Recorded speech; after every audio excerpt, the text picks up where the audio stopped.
Nagsasahin papawid mula sa Santiago City, Isabela. Tampok ang iba't ibang wika at kultura. Nagpapahayag ng mensahe ng pag-asa mula sa Panginoong Hesukristo. Ito ang 1143 TZMR, your Missions Radio. Ang estasyong ito ay matatag na katuwang ng kapisanan ng mga broadcaster ng Pilipinas, nagdiriwang ng matatag at tapat na pamamahayag. Konektado! Napapanahong aral at prinsipyo mula kay Hesukristo. Konektado! Mga kapatid, magandang Sabado ng umaga sa inyong lahat. Sana po nasa magandang katayuan kayo ngayon pong Saturday morning at tayo po sama-sama muli sa loob ng 30 minutes dito po sa ating programang Konektado. Dito po sa 702 DZAS Agapay ng Sambayanan. Tayo po ay Radyo TV at membro po tayo ng KBP, ang kapisanan ng mga broadcaster ng Pilipinas. Muli po, ito po si Pastor Jay Banzuelo. Well, nice po nating ipaabot ang ating pagbati sa mga sa men's ministry ng Green Hills Christian Fellowship. Nakasama ko po sila kahapon at nung Huwebes dyan po sa may Clark, Pampanga. At nice natin pagpasalamat yung time na na-spend natin sa kanila. Ang mga mago, bakit ho yun yung tawag? Men After God's Own Heart. Yan po ang grupo na sabi nga, yan yung ginamit nilang theme para po doon sa Men's Fellowship. At nandun pa po sila at pauwi ngayong araw na ito. At kinakamusta din natin ang ating mga kasama dito sa 702 DZAS na kasama rin po doon sa gathering doon. Si Kuya Lem Reunier na nandoon at nandoon din. Humabol si Attorney Winnie Salombides. Nakita-kita po kami doon. So salamat po sa pagkakataon kayo po ay makaniig. By the way, kaya ako umuwi ho kaagad kahapon. No? Kasi yung akin hong parents ay nag-celebrate ng kanilang 54th year wedding anniversary. Tama po ang inyong narinig. Ang akin hong mga magulang, si Dr. Ed Banzuelo at si Sister Min Banzuelo ay nag-celebrate na ng kanila pong ika-54 na taong anibersaryo ng pagiging mag-asawa. Kaya congratulations po, nanay at tatay, and we love you. Well, ngayong Sabado na ito, I do hope na kayo rin ay meron hong pagkakataon na magamit ang inyong weekend very meaningfully. At alam naman po natin, bukas ay Father's Day. At sana po magkaroon din tayo ng pagkakataon kung ang inyong pong mga mahal sa buhay, no? Ayun pong inyong mga ama, ay pwede po ninyong tawagan, yakapin, at i-celebrate, no? Bigyan ng mga pananalita at mga regalo ay gawin po natin para mapasaya naman po natin sila sa araw ng mga tatay. Yan po ay napaka-importante. Ang lesson po natin for this weekend ay tuloy pa rin ho in relation sa gusto mo bang mag-improve yung buhay mo? Siyempre ang sagot ay oo. So diniscuss po natin para mangyari yan at hindi ho maging wishful thinking, kinakailangan ho magkaroon ng adjustment. Pagka kasi ginusto mo na magkaroon ng pagbabago pero wala kang gagawing adjustment, walang magiging improvement. So, yun po ang realization dito. Yung pangalawa na diniscuss natin, syempre, very important, na para ka mag-improve, you will be equipped. Ikaw na tao na may capacity to think, napakahalaga, may equip ka ng knowledge, wisdom, no? Sa iyong mga gagawin, sa iyong mga judgment and decisions. Kailangan alam mo di ba? Kung may mga skills, talents, and abilities, kailangan maging aware ka. At matulungan ka para ma-develop ito. So yun po ay magagamit mo kasi para sa iyong pagsulong sa buhay. And then mabigyan ka ng proper tools, no? Kung meron mga kinakailangang gamit. Literally. Para sa iyong pagpapadali ng iyong mga ginagawa. Sabi nga natin last time, you have to work smarter, not just harder, di ba? So, ibig sabihin, walang masama sa tayo nagtatrabaho ng puspusan. No? Yan naman ho ay gusto nating tugunan sa ating buhay. Pero may mga times, baka pagod na pagod ka na sa iyong ginagawa. Pwede namang painamin pa sa pamamagitan ng pagpapadali nito. Iyan ay kung may proper equipment ka. So you're not just trying to work harder, you're trying to work smarter. So pag-uusapan naman po natin for this weekend has something to do with appraisal. No? Ano yung pastor? Pagka kayo ho ay dumadaan sa mga sanlaan, madalas so ay nakalagay doon ang word na appraisal. Usually, hindi ba sinasabi, may alok sila na highest appraisal. Ang appraisal ay yun hong pagtansya mo ng halaga ng isang bagay o isang gamit. Pero hindi naman limited yan sa bagay at gamit. Ito po ay pwede sa iyong situation. Paano mo ina-appraise, di ba, ang iyong situation or sa iyong pagkatao. So pag-uusapan natin ay may kinalaman sa atin yung ating self-appraisal and eventually yung ating performance appraisal. Yun po ay napakahalaga if you truly want to develop, no? Kasi ito po ang magandang paunawa sa atin in relation to appraisal. Ang sabi dito, area of improvement in self-appraisal refers to specific skills, behaviors, and competencies that an individual identifies as needing enhancement during their self-evaluation process. Kamusta na ba? No? From before, meron ka na ngayong kaibahan. Kasi di ba, nung mga nakaraan, lagi natin sinasabi, gusto ko uminam na ito. I-check mo yung iyong nakaraan and compare it to your today. Kamusta ba? May difference ba? We're hoping for a change, a difference for the better. No? Kasi kung hindi nagbago, kagaya lang din ng dati, ay medyo nag-stagnate ka. Ay kung lumala, ay problematic lalo dahil atrasado na ho. No? Pero ang kailangan daw, ba, may mga skill set ka na pag-igi mo ba? Kung dati ay rookie ka pa lang, dapat ngayon medyo ano ka na di ba? Medyo bihasa ka na, may pagka-specialista ka na dyan. Ayan.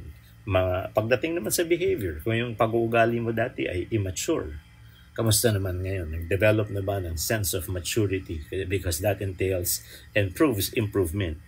Yung iyong pangangasiwa, di ba dati? Baka hindi ka kasing responsible. But now, you're doing things the right way. So yun, ang tawag doon ay competencies. At siya na nag-identify na sa iyong pagtingin sa iyong sarili, you're making the right appraisal. Kasi meron kang way to compare. Kasi hirap naman, pag tinanong ka lang, kamusta ka? Ay, okay na okay. Ano yung okay na yun? Saan mo kinukuha yung panukat?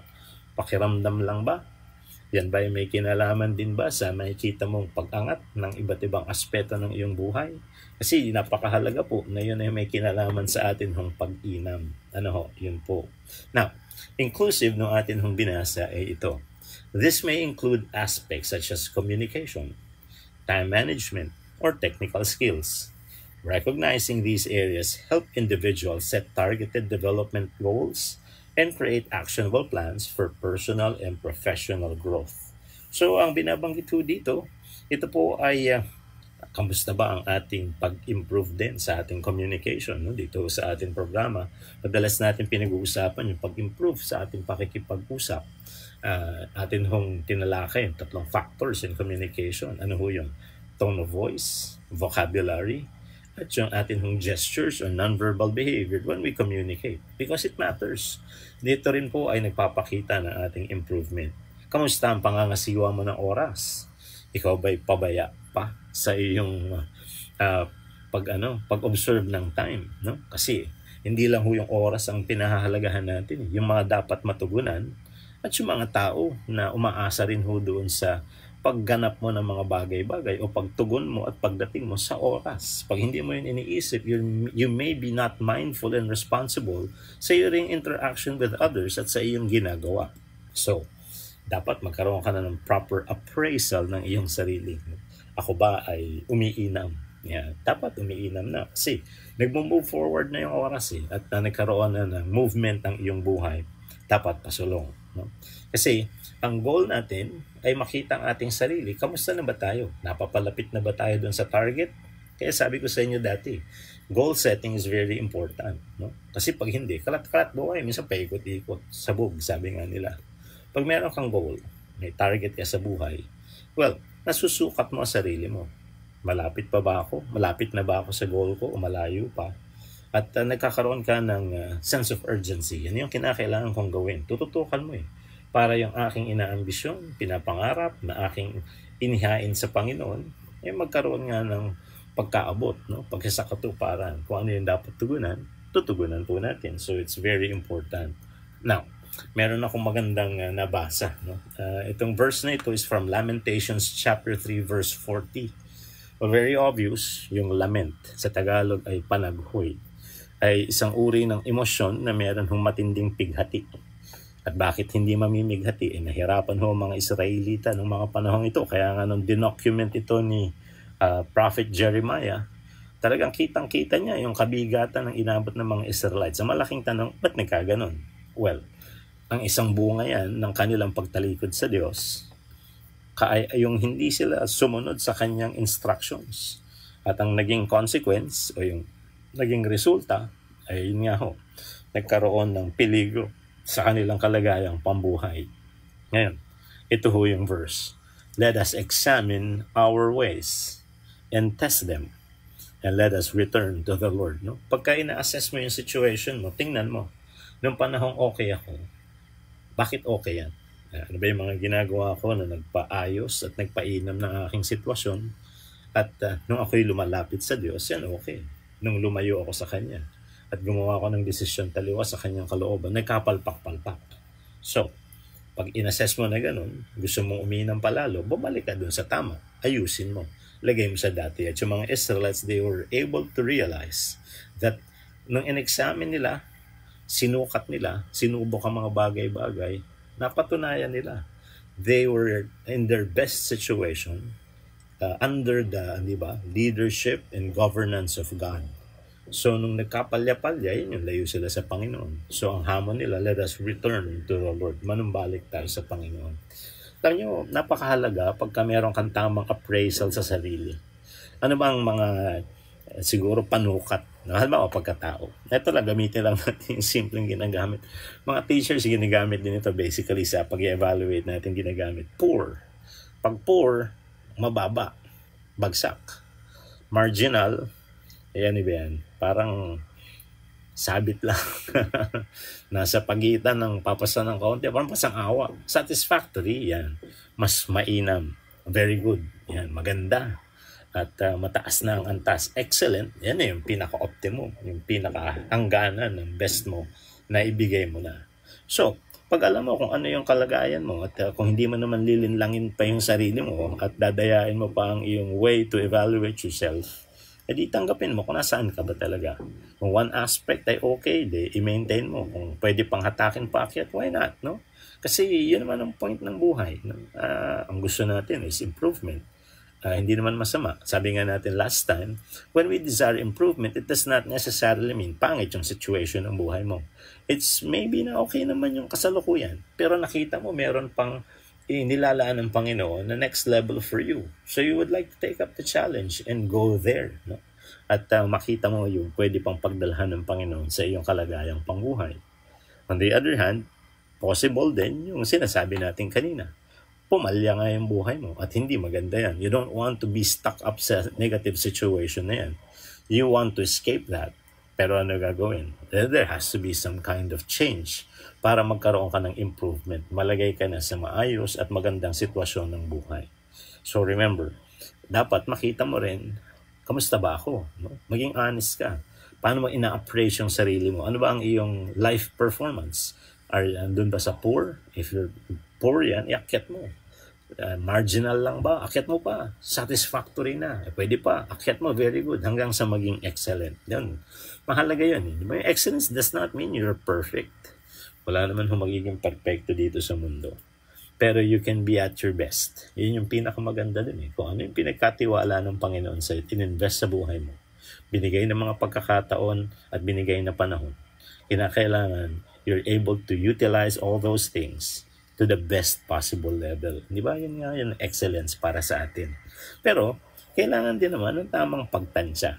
Bakit ko kailangan ng tamang pagtansya? Minsan, masyadong mababa ang tingin natin sa sarili natin.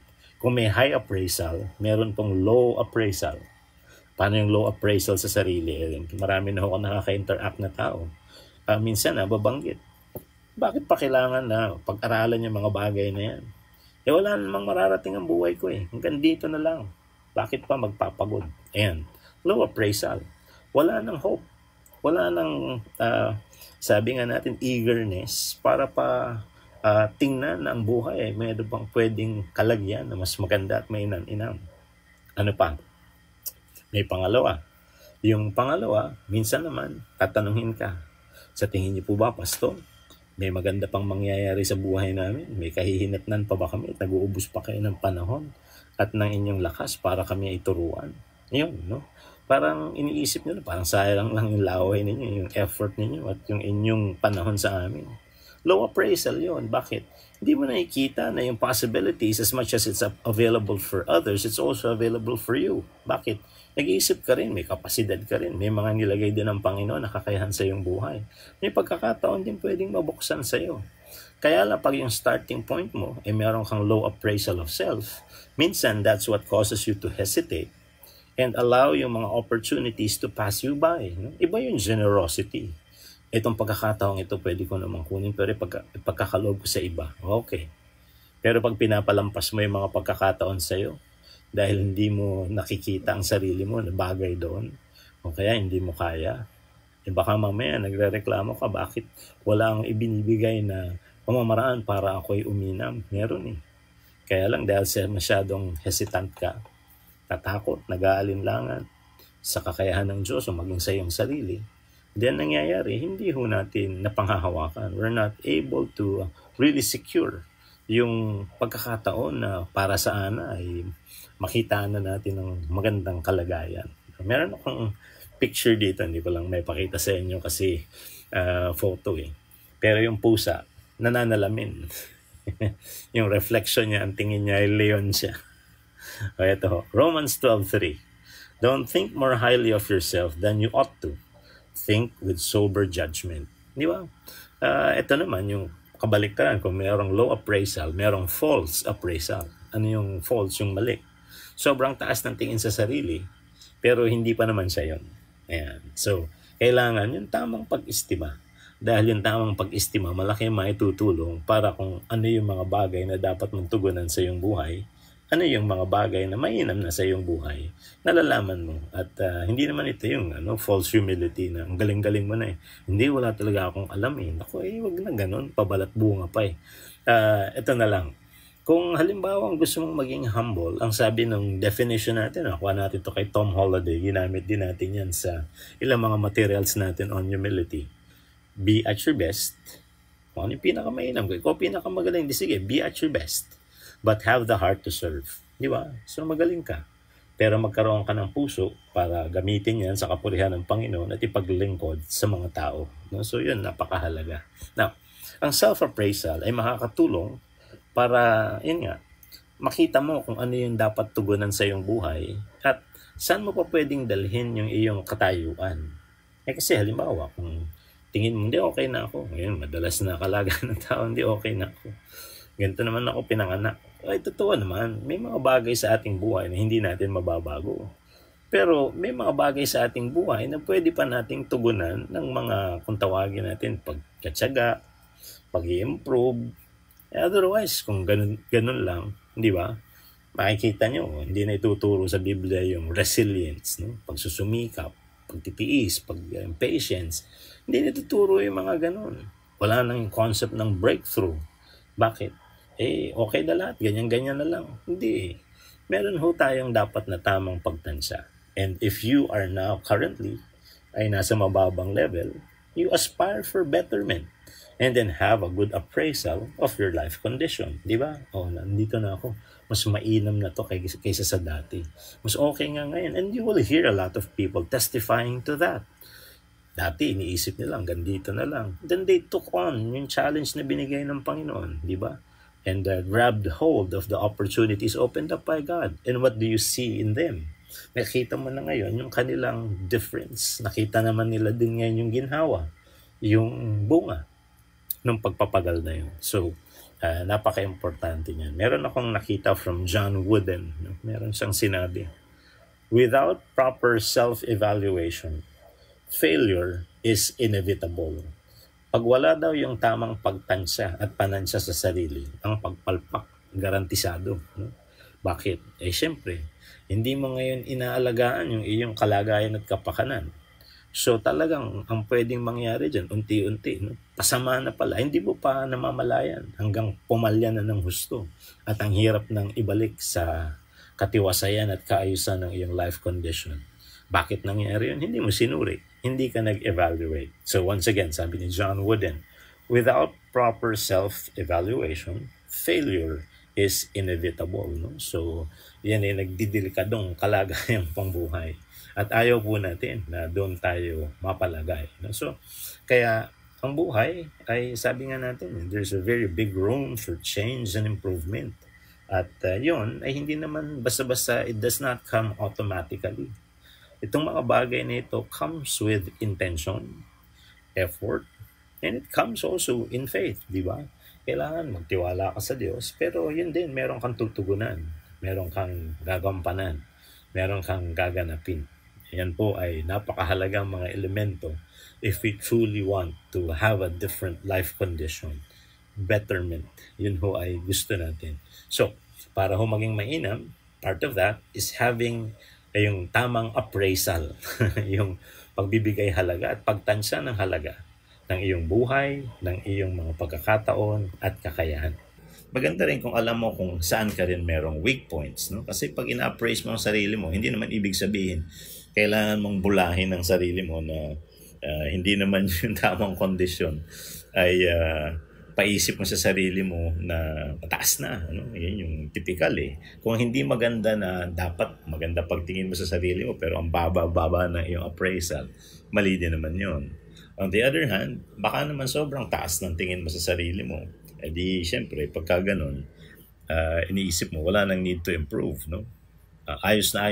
Ako na ang pinakamagaling. Ako, kinakailangan din ho, maging, sabi nga natin, realistic tayo. No? Kailangan natin ng improvement at kailangan din nating makita saan ba yung tamang panukat ng ating mga buhay.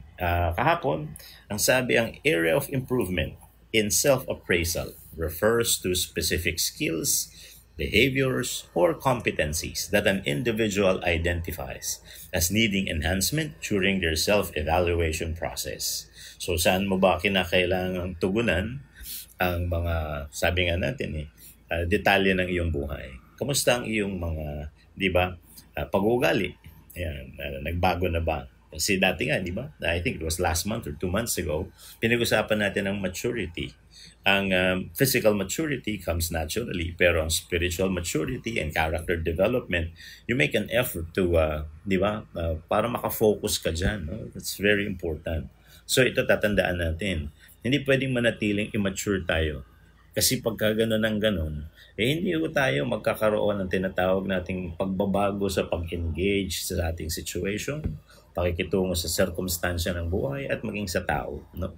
Kung dati very irritable ka, dati ang bilis mong pumatol sa conflict, dati padalos-dalos ka, you're quite impulsive, but now kinakailangan meron na rin konting adjustment. Yung competencies, yung mga kapabilidad at kakayahan mo, kamusta naman? Yan ba ay napag-iinam mo pa? No? Kasi kailangan din yon ang ating laging sinasabi, di ba? Kung kayo bibili ng mga gamit, o kaya kung kayo po ay naghihintay or nag-anticipate ng serbisyo, gusto nyo yung mainam, magandang quality. Isipin nyo rin, ganun din ho kayo. If ever you're going to provide something, it has to be of good quality. Hindi man tayo perfect, o baka hindi naman tayo kasing galing nung iba. But you have to remember, you have to be at your best. No, yun po ay importante. And if you're seeing yourself na medyo parang haphazard or mediocre yung iyong performance, then may room for improvement. No? Yun nga ho ang hamon dito sa self-appraisal. Another, this may include aspects such as communication, time management, and even your technical skills. No? Kung paano ka makipag-usap, makitungo, paano ka mag-interact sa tao, kailangan nag-i-improve din yan. No? Kasi somehow sa yung communication din at pakikitungo sa tao, that's how you primarily advertise yourself. Pagka hindi ka maayos makitungo, medyo hindi maayos ang iyong pag-usap at pakikipag-dialogue sa mga tao, minsan yung impression sa'yo biglang naapektuhan agad in a negative way. No? So, napakahalaga, no? Na tayo po ay nakakahanap ng paraan to improve that particular aspect ng ating buhay. Time management. Kung dati affected ang iyong pagpapahalaga sa ginagawa ng iyong poor attitude, baguhin mo na. Kasi yung isa sa mga manifestations niyan ay punctuality. Di ba? Pagka hindi mo ginagawa ng ayos, hindi mo pinapasukan ng ayos ang iyong trabaho o tinutugunan ng iyong ginagawa, It simply means yung importance hindi mo binibigay. At yun nga, it will reflect on you. No? So, kamusta ba ang pangangalaga natin ng oras? Tayo mga Pilipino, we really have to improve in this area. Bakit? Hindi ho maganda na tayo binibigyan ng label na Filipino time. Yung Filipino time should be on time. Pero ang Filipino time, based sa atin ng common sense understanding, is being late. It's not something we have to be proud of. No? Maraming mga bagay sa ating pagiging Pilipino na tayo po ay natutuwang ipagmalaki. Pero hindi yung aspeto ng atin ng pagpapahalaga sa oras. Kung ang ating tinutukoy ay yung Filipino time na para bang okay lang mali. Hindi ho. Dapat mag-improve tayo dyan. Part yan ng ating appraisal. Ikaw ba ay maayos na sa iyong pagpapahalaga sa oras? Kasi hindi lang oras pinag-uusapan eh. It's also how you value the people that you, hindi ba, make commitments to, no? Nagbibigay ka ng commitment ka, makita tayo ng ganitong oras, mag-usap tayo sa ganitong lugar, sa ganitong oras. You have to keep to that commitment, no? Ano mo rin yan eh. Kasama rin dyan yung promise keeping, no? Yung technical skills, nag-improve din ba? Di ba? Yung mga kapasidad natin, kung dati amateurish, ibig sabihin, sisimula ka pala. Marami pang pumapalya o nagsisimula ka palang i-improve.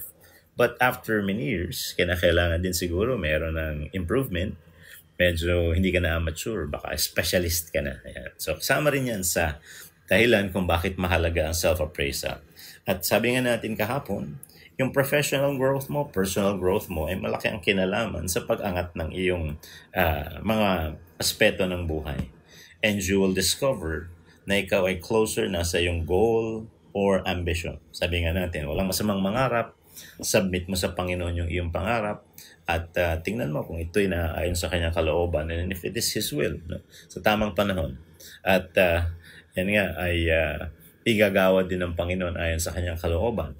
Pero it's very important na yung goal mo nandyan. No? Kasi pag wala kang goal, yung direksyon ng buhay din, pekot-ikot o kumakalat. No? So, it's very important we learn how to set goals. No? Ang Lamentations 3:40 ay magpapakita sa atin ng magiging impact ng tamang appraisal. Ito naman ho ay kalagayan ng Israel during the time of the prophet Jeremiah. Nung sumusunod sila sa Panginoon, they were being protected by God and they see the blessings of the Lord. Yung favor ng Panginoon was on them. Nung tumalikod sila sa Panginoon and disobeyed Him, pumapalya yung buhay nila. So ito ho yung kanilang, ito yung talata, no? Lamentations 3:40. Let us examine our ways and test them, and let us return to the Lord. Ayan. So suriin na natin ang ating mga gawin, di ba? At tayo manumbalik na sa Diyos. O by trying to appraise, no, yung situation ng iyong buhay, na okay ka, no, ikaw sumusunod sa Panginoon, hindi gumaganda pag malayo ka sa Panginoon. There's only one conclusion. If I want improvement and betterment, I go back to God. Yun eh. Di ba? Sa ating mga buhay, ganun din. May mga sitwasyon, circumstansya na nagbibigay sa atin ng pananalamin. Ba't hindi okay ngayon? May dahilan yun, kaya hindi okay. O bakit okay ngayon? And then yung ayos, lalo na kung ito nga may kinalaman ho sa ating pagsunod at paglapit sa Panginoon, then you return to that, no? You go back to that scenario, yung situation, and you go back to God. So, sa ating mga buhay, meron daw rating. Yung pagre-rate, maganda rin yung self-rating. Bakit? Mahalaga yun. Kasi nalalaman mo kung saan ka dapat di ba magsimula. Kung mali pagtingin mo, halimbawa, ang tingin mo sa sarili mo, okay na okay, wala na dapat paguhin. Ayan, yung feel mo, excellent ka na pero hindi pa pala. So kung hindi ka mag-a-adjust, yung mali mong rating ay magbibigay sa iyo ng paniniwalang mali. At yung takbo ng buhay mo, hindi yung mag-i-improve. And then makikita mo yung impact ng iyong kalagayan at pakikitungo sa tao, hindi rin maayos. No? So mahalaga yung tamang pag-rate ng sarili. Ang typical na rating natin, di ba galing sa poor? Pag poor, ibig sabihin bagsak. So, tingnan mo, no? Huwag ka naman yung false humility kasi minsan, yun naman, pabalat bunga rin. Yun. Ito, kailangan maging honest ka. Minsan, nasa ang rating mo, A. Di ba? Ibig sabihin, okay na. Kaya lang, para hindi naman daw mukhang mayabang, gagawin mong C. mag-survey ka. Kamusta ang tingin mo sa sarili mo? Rate mo ng 1 ang pinakamababa, 3 ang pinakamataas. Alam niyo yung laging sinilalagay ng tao? 2. So, minsan, no, pagka sinusuri mo, pagka ikaw ay kumukuha ng simpleng survey, napapaisip ka rin, tama ba ito? Bakit? Kasi usually yung pagpili ng 2, ayaw lang mapahiya na malamang siya 1. So, siguro pwede namang 2. Ayan. O kaya, mataas naman, pwede namang 3 yung na-rate niya. Kaya lang, naiisip, baka tingnan na mayabang ako. Lagay ko lang sa 2. So, karamihan 2. Kaya lang, yung 2 na yun ay hindi realistic 2, no? Kung talagang nandun sa level na yun, di bakit hindi? Pero kung mas mataas doon, di lagay mo, mas mataas doon. Rating yan eh. Na very important yan. Ngayon, kung wala ka talaga doon sa 2, di wag mo na mailagay yun. Kasi, hindi naman ito para dayain mo yung scoring system, but the reason why you're trying to evaluate ay para alam mo kung paanong gagawa ng paraan ng iyong improvement. So from poor, pwedeng marginal, no? Yung parang pasang-awa. And then satisfactory, yan, maayos na. But if you can go very good, yan, di syempre, ano na yan, mas mataas na antas until you will become excellent, no? Natutuwa ako doon sa daughter ko ng aaral po siya kasi ngayon sa kanyang college degree sa Japan, doon sa Meiji University sa Nakano sa Tokyo. Minsan, pinadala sa amin yung kanyang grade sa card. E di, ang pinakamataas na alam mo ay A. So, may mga A siya. And then may S. Sabi ko, ano kaya itong S na to? So, alarmed ako kasi under scholarship po siya. So, free yung tuition fee niya with the stipend monthly. Na pagka hindi niya naabot yung tamang GPA, yung grade point average, baka mawala sa kanya yun. Dito ka, sabi ko, anak, ano ba itong S na ito? Dad, hindi yan mababa. Ano yan, yung A, hindi ba yun na pinakamataas? Seemingly, dito sa Japan, may lumalagpas pa sa A. Ano yun? S. Ano yung S? Superior.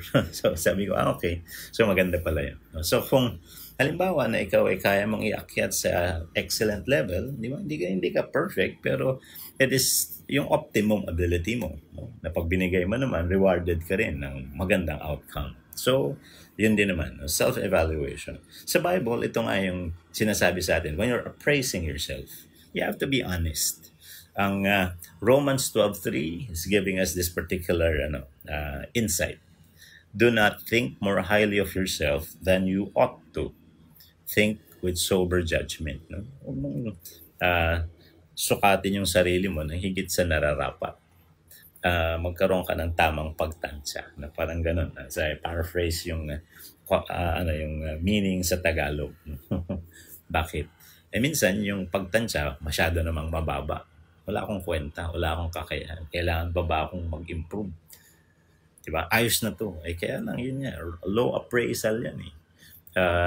Hindi na mamatay din tuloy yung passions, enthusiasm, and ambitions mo. No? Kaya mahirap din.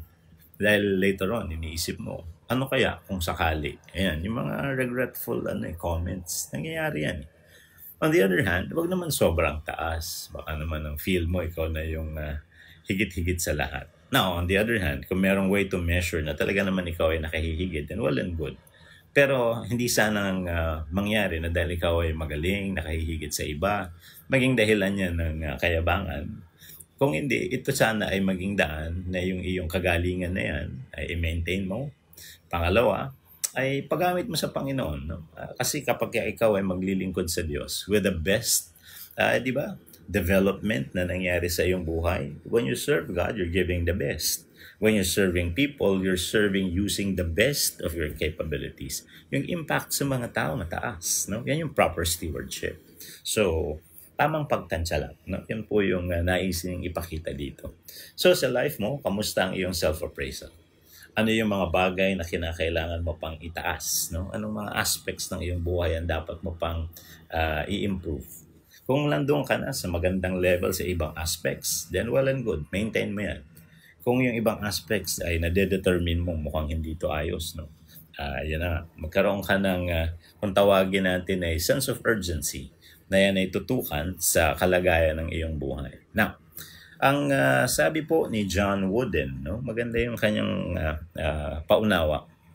Without proper self-evaluation, failure is inevitable. No? Pag hindi daw tama ang panansya mo sa sarili mo, baka ikaw ay pumalya. At yun ay magiging tiyakan. Bakit? Kasi minsan iniisip, hindi, okay lang. Hindi na pala okay. Minsan nga, di ba, sa pananalapi, ganun eh. Hindi mo in-evaluate. Okay lang, dami pa. Okay lang, andyan pa. Okay lang. Negative ka na pala. Nung na-realize mo, bangkarote ka na. No? Kasi, yun nga, you're not able to see yung reality. Hindi mo natansya ng tama. Na kung alam mo sana yung tamang rating, may awareness ka sa iyong situation, then as you are making use of it, tama rin yung iyong, di ba, paggamit. No? Ganun din sa buhay. Kung tama yung iyong pagtansya, pagtingin sa iyong kapasidad, sitwasyon, alam mo kung paano mong dapat pangasiwaan ang galawan ng iyong buhay. Kasi iniisip natin, di ayos lang. Hindi na pala ayos, no? Subpar na pala yung ginagawa natin. O kaya yung ating interaction sa tao, hindi na pala maganda, no? So, very important yun, no? Yung mindfulness is also important. So, along with self-appraisal is performance appraisal, no? Hindi lang ho natin tinatansya yung mga kailangang ayusin sa bawat aspeto ng ating buhay, kamusta rin yung ating mga ginagawa. So, lahat tayo may tinutugunan, whether formally sa ating mga places of work, o kaya sa atin hong mga ginagawa. Kahit volunteer ka, di ba? Basta ito ay mga bagay na iyong inangkin at inako bilang responsibility sa informal setting din. Yung araw-araw mong mga responsibilities at obligasyon, di ba? Pansinin nyo to. Hindi man ako nagpo-promote ng mga produktong panglaba, pero ako'y bumalik na uli sa aking first job. Hindi. Ano ho ba yan? Nag-usap kami ni Mrs. before we got married. Anong domestic chore na gusto mong gawin? So siya po pagluluto, ang aking napili maglaba. Pero syempre, inutakan ko, bumili ako ng washing machine agad. At yun ho, no? Isa sa mga therapies ko ay maglaba, magsampay. Natutuwa ako kasi parang meron akong natatapos in a specific day. Minsan, mamamahinga ka lang, wala kang commitment. No? May mga times sinasadya ko kung pwedeng i-adjust ng isang commitment, nililipat ko in one day. Kahit 4-5 sila doon, kung kaya kong tugunan within a specific day, doon ko po ilalagay. To free up one day para sa sarili ko namang pahinga. Yeah. Now, minsan, parang iniisip mo rin, wala akong ginagawa. So, isa-set up ko rin, sige, kahit isang chore, yan, maglalaba ko. Minsan, magugupit ako ng mga halamang medyo mahaba ng dahon at mga sanga. May mga konting ganyan. Yung mga nagtitinda ng mga produktong panglaba, hindi niya napansin. Ang laging sinasabi, ito nakakatanggal ng dumi, ito ay nakapagpaputi, hindi siya maputin, hindi siya manilaw-nilaw, ito, effective ito para mapabango. Lahat ng yun eh. It's targeting yung ating aspiration for quality results. Tama ba? Because when we're doing something, gusto mo na yung outcome something better. Laba pa lang yan. Di ba?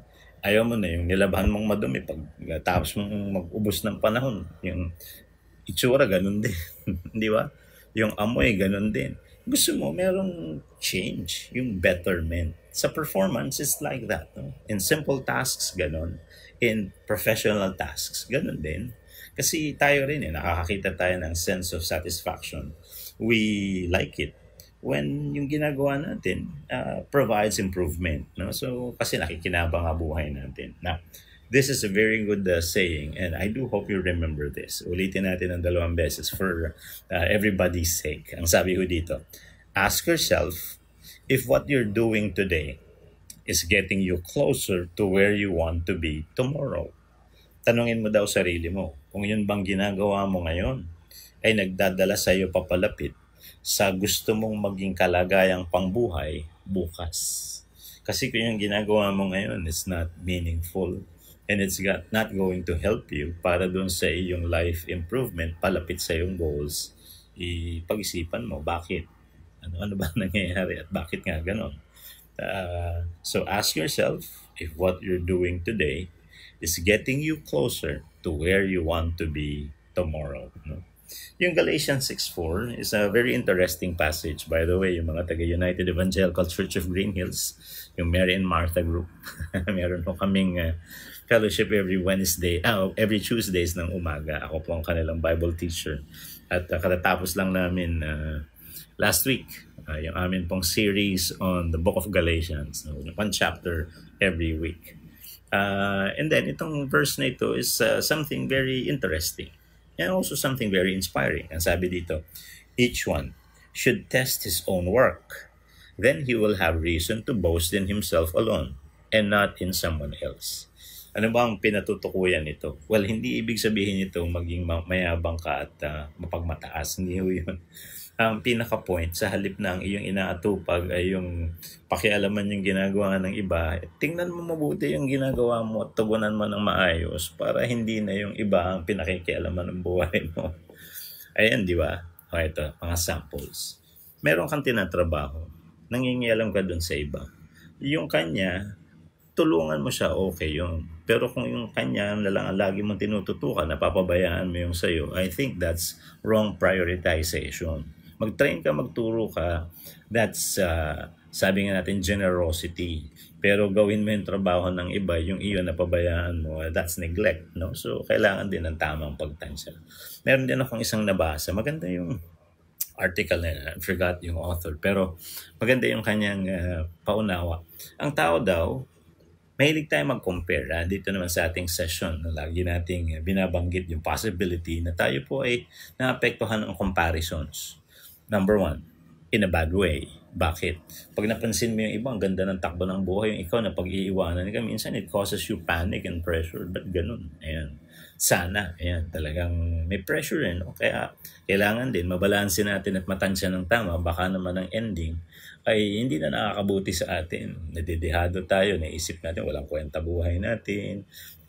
Bakit hindi tayo pinapaboran? Ang dami na nating naiisip na negatibo. But then, if you evaluate it squarely, talaga namang may dapat i-adjust, then adjust. No? Pero may pangalawa. Pag nagko-compare daw tayo ng ating buhay sa buhay ng iba at nakita natin yung iba parang merong ang mababase sa'yo o kaya may naging diferensya, you feel comfortable na ikaw okay. Tinignan mo yung buhay ni person number 1. Uy, may palpak. Kawawa naman, parang ganyan. Person number 2, naku, hindi niya naabot. Oh. Person number 3, naku, pumalya din. Feel mo okay ka. Bakit? Kasi compared to them, you think you're above. Dahil may palpalya sa kanila eh. Mag-e-effort yan. Tatry sila uli, pagbubutihin nila, mag-a-adjust sila, aakyat sila. Ito matindi. Pag hindi mo inayos yung sarili mong kapakanan at iniisip mo okay ka dahil pumalya yung iba, pag sila ay pumantay na sa'yo o humigit pa sa'yo, minsan nagkakaroon ka ng sour graping o kaya nagiging, hindi ba ang tawag natin doon? Accusative na mali. Bakit? Paano siya nakarating doon? Hindi naman masyadong matalino, mas matalino pa nga ako dyan. Nagtiyaga yung tao kaya umangat siya. Ang tanong, bakit siya naka-survive, naka-surpass din doon sa kanyang situation kahit nagkaroon ng, kung tawagin natin ay challenges. At tiyakin mo lang na kahit na yung ibang mga nasa palibot mo, ay sabihin nga natin, meron silang as of the moment mga struggles and challenges, hindi ka kampante na okay na yon kasi sila ay mas nakabababa sa'yo. Hindi mo sila minamaliit. Ang point lang, ang tutukan mo yung sa'yo. Kasi kailangan mong mamanage yung sarili mong growth and development. Kasi kung lagi mo lang iniisip, okay ako kasi si ganito nga eh. Parang sa eskwela lang yan eh. Nagpa-quiz, 1 to 10. Anong score mo? 4. Kaya kakampante kasi pag sinabi mo sa nanay mo, anong score mo anak? 1 to 10 po yung exam, napakahirap po, nagulat pa kami. Anong score mo? 4. Ba't ganon? Wala pa sa kalahati. Buti nga po ako, yung mga kaklase ko nga ako, yung number, 1 lang yung tama. So, 2. Ako nga ako, 4. Di ba? Okay. Hindi iniisip mo, okay na ako, naka-4 ako eh. Dadating yung point, 7, 8 na yung score ng mga nagtiyaga pa kasi iniisip na, hindi maganda yung ganitong klase ng score. Ikaw nasa 4 pa rin. Iisipin mo, paano nangyari yun? Ba't ganon? Ayan. Nag-improve sila. Kamusta ka? Ayan, di ba? Hindi porke mas nakababa sila nung una, palaging gano'n. No? So, always remember that is an important aspect ng ating mga buhay. So, let's conclude this. The future belongs to the competent. Get good, get better, be the best. So, paalala po ng ating programa, sa bawat pangangailangan at sitwasyon sa buhay po ng tao, ang salita ng Diyos laging konektado. Have a blessed Sunday morning, mga kapatid. Konektado! Napapanahong aral at prinsipyo mula kay Hesukristo. Konektado! Inaanyayahan namin kayong makinig muli kay Pastor Jay Banzuelo sa Konektado, alas 11 ng umaga sa darating na Sabado. Ang lakas ng isang ama ay hindi sa lapad ng kanyang mga balikat. Ito'y nadarama sa higpit ng kanyang yakap. Ang lakas ng isang ama ay hindi sa lagong at lakas ng kanyang boses, kundi sa marahan niyang tinig.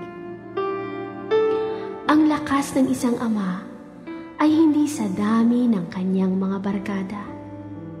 Ito'y sa kung paano siya makisama sa kanyang mga anak.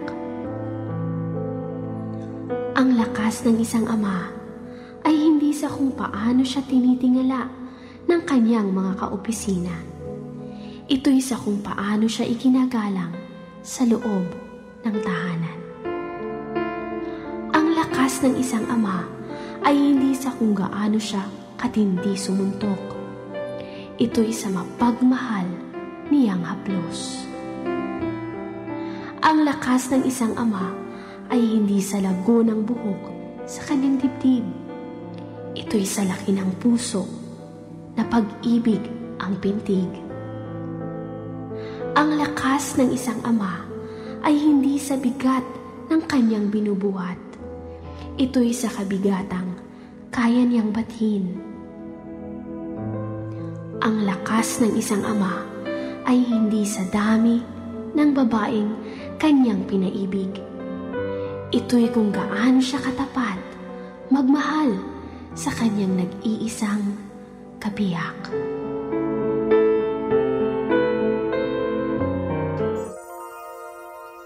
Ama naming Diyos, kami po ay lumalapit sa inyo ngayong araw na ito upang humingi ng kapatawaran at humingi ng gabay. Alam namin na sabi ninyo sa inyong salita, kawawa sila na nagsisitawag ng mabuti ay masama at ng masama ay mabuti. Ngunit yan mismo ang aming ginawa.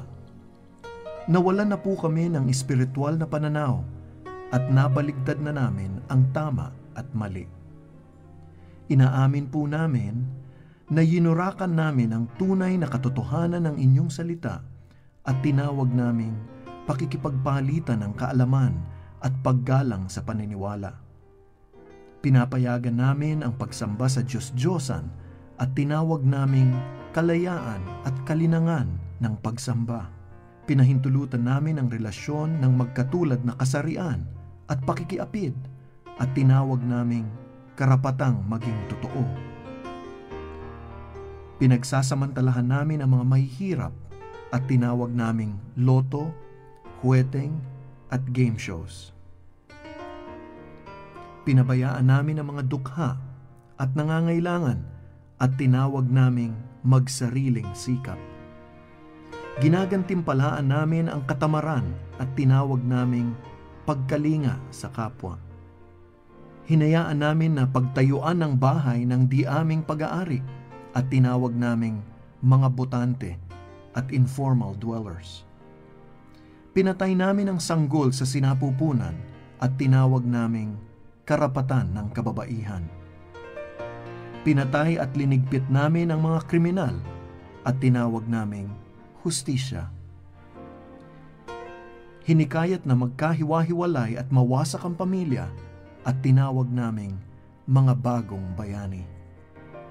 Hinayaan na lang na umasa sa paghihirap ng iba at tinawag naming pasalubong. Hinayaan na walang disiplina at walang modo ang mga kabataan at tinawag naming makabagong pagpapalaki sa mga anak.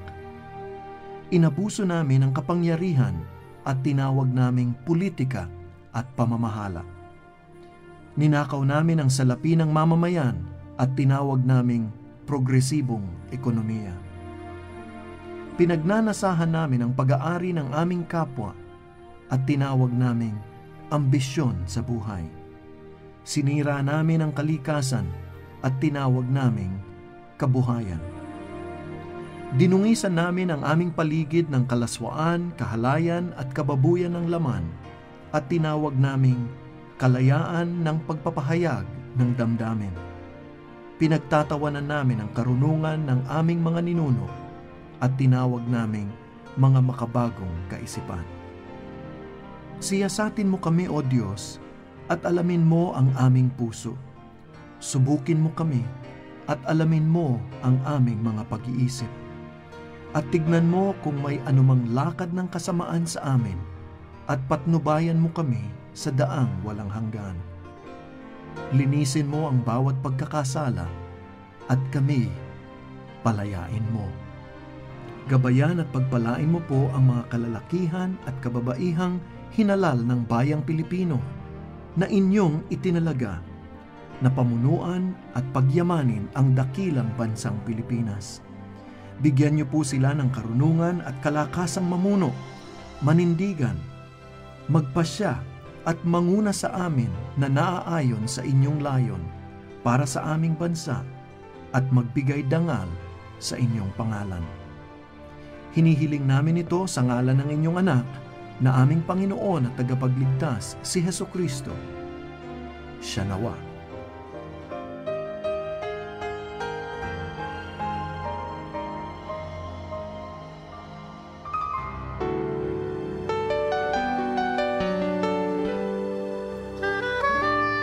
Dito nagtatapos ang pagsasahimpapawid ng 1143 DZMR Missions Radio. Ang himpilang ito na hindi komersyal ay pag-aari at pinamamahalaan ng Far East Broadcasting Company Philippines. Ang DZMR ay may lisensya mula sa National Telecommunications Commission na may bilang BSD-0061-2020. Nagsasahimpapawid ang DZMR araw-araw sa lakas na 10 kilowatts sa 1143 kHz sa AM band mula Lunes hanggang Biyernes, alas 5 ng umaga hanggang alas 8 ng gabi at tuwing Sabado mula alas 5 ng umaga hanggang alas 12:30 ng tanghali. Ang mga studio at transmitter nito ay nasa Sefton Village, Maharlika Highway, Barangay Divisoria, Santiago City, Isabela. Ang 1143 DZMR ay nasa pangangalagang teknikal ng mga sumusunod na FEBC personnel na lisensyado ng National Telecommunications Commission at ng Professional Regulation Commission. Electronics and Communications Engineer Joaquin Aliga Jr., ECE number 001-1597.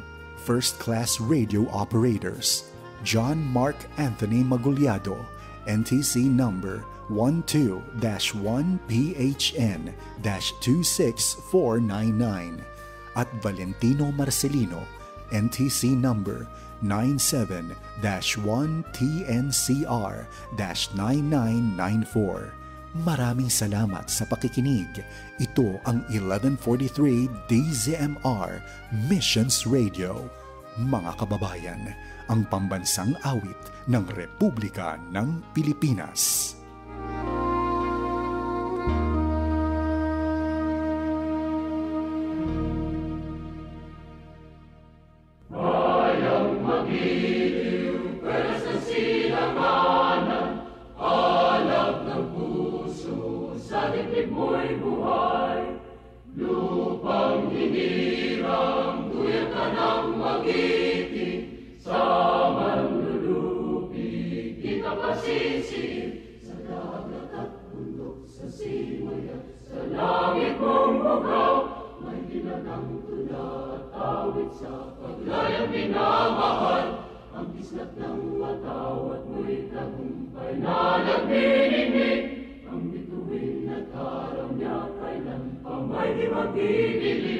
Lupa ng